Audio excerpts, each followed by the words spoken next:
你嘴巴怎么那么甜？嘿嘿嘿，你不就喜欢我甜吗？嗯。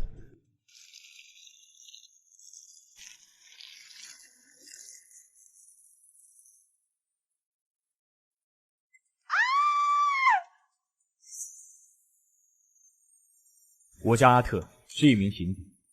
这是我见过最惨烈的尸体。我们抵达现场时，发现尸体已经被烧得只剩下一半，但仍可以从死者的面貌辨别出这是一位年轻女子。由于死者的皮肤受到大面积烧伤，尸体在泥土的积压下已经开始腐烂。通过 DNA 对比，我们很快确定了死者身份，正是庄园主人李芳芳的女儿王珊珊。师傅，我们在死者的房间里发现了一些东西。走，去看看。师傅，这个房间好像已经很久没人住了。从现场情况来看，死者的门锁完好，屋里没有任何打斗痕迹和血迹，但是地面上有拖行痕迹。凶手很有可能潜入室内，将死者弄晕后，再带到别处杀害，再将他埋尸后院。联系到死者的父亲了吗？已经在联系了，但是电话还没有接通。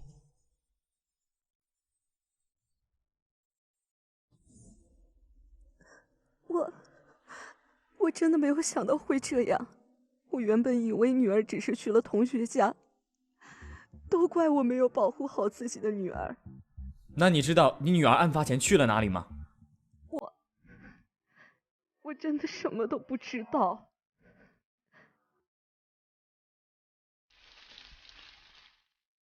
死者的母亲有什么瞒着我们？家属现在的情绪很不稳定，等他先平复。去问问庄园里的其他人还知道些什么。是，师傅。警官，我只是一个短期工，真的什么都不知道。我只知道小姐和先生都经常不回家，小姐每次回来都是和夫人吵架，感觉他们关系很一般。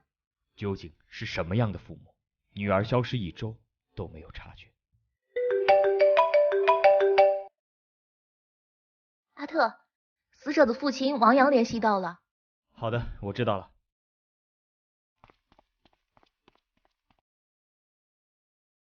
你们是骗子吧？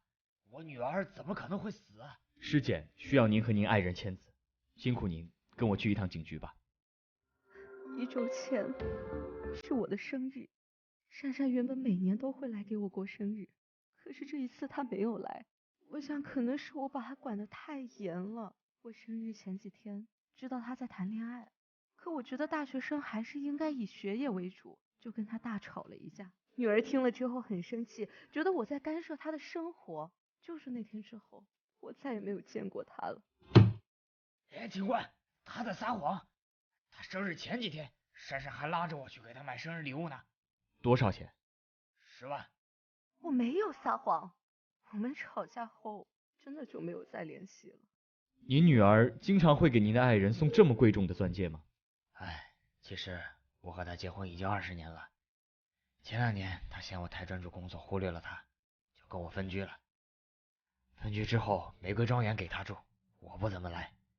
但是为了上学方便，珊珊跟我住，偶尔来玫瑰庄园这边跟她一起住几天。珊珊一直跟我说，不希望看到我们分开，总是想着办法撮合我们。最近她更着急了，我怕她情绪太激动，这才同意跟她一起去买这颗钻戒的。哇，师傅，天下居然有这样的父母！女儿好几天一点消息都没有，他们居然都没发现。别多嘴，你去查查死者生前的行踪，还有那枚钻戒。是，师傅。阿特，你看看这个，他的死亡时间大概是1周前，生前还遭受过侵犯，身上有多处淤青和擦伤，多处粉碎性骨折，生前激烈挣扎过，尤其是颈部这边有掐痕。我推测他极有可能是被凶手侵犯后掐死的。凶手为什么要焚尸？又为什么要把尸体埋在玫瑰花底下？第一案发现场究竟在哪儿？师师傅，根据目前的证据，基本可以判定死者是被凶手劫财图色，死者可能是被什么有心人盯上了。哎，你急什么？这件事情没那么简单，这极有可能是一起熟人作案。一般人不会有庄园房间的钥匙，更不可能轻易的进入死者的房间，将死者带走。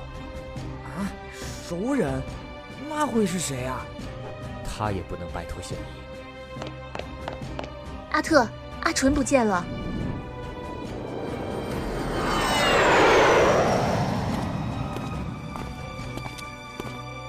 麻烦你跟我们回警局一趟。我没有杀人，真的，我是被夫人开除才离开的。